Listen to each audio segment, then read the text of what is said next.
My first impression when John came to work for us, before I knew him really well, he was kind of quiet, reserved, and straight-laced, kind of conservative. So, you know, that's the impression I got of John. But later on, when I got to know John,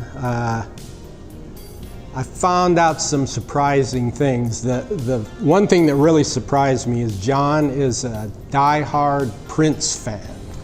My first impression of John was that he's very quiet, soft-spoken guy.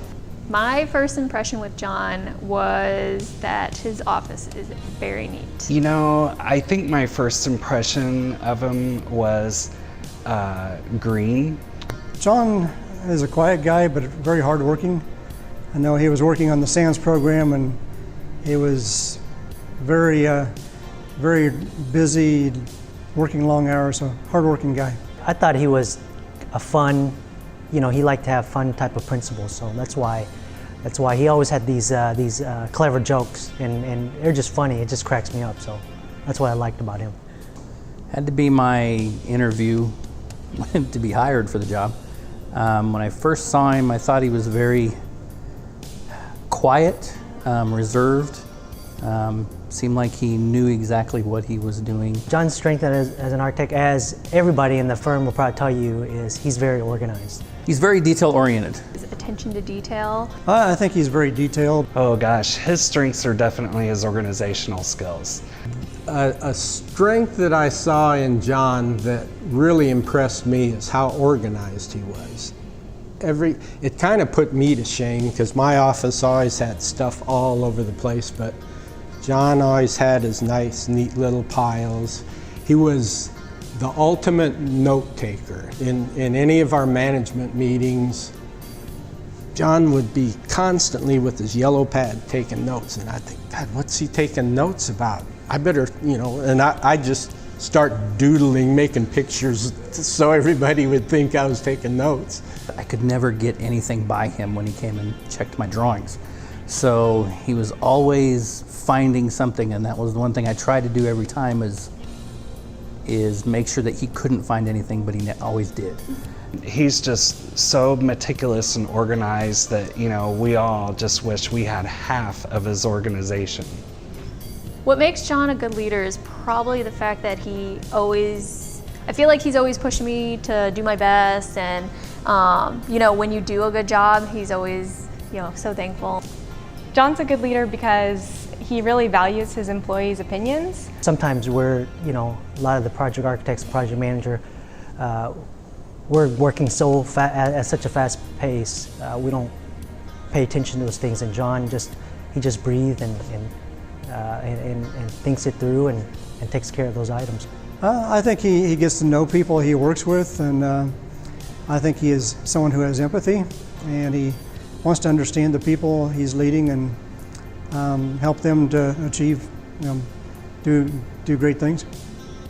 People shouldn't be intimidated by their boss. You shouldn't be afraid to go in and express your feelings without getting, you know, something back from it. And John, I think, was very open that way. He's, you know, he's consistent. He's consistent, he's firm, he's compassionate, he's kind, all those things, and which is who I love to have as leader. John's a good leader because he's very compassionate about the people that he works with. I've always found him to be very approachable. I've never had an issue with not being able to go in and talk to him about something, even personal things. He's always listened. He's been very encouraging, even when I've done some things that are wrong. He's always had a way of putting it to where I understood it and how I could learn from that mistake and move on and get better as I went.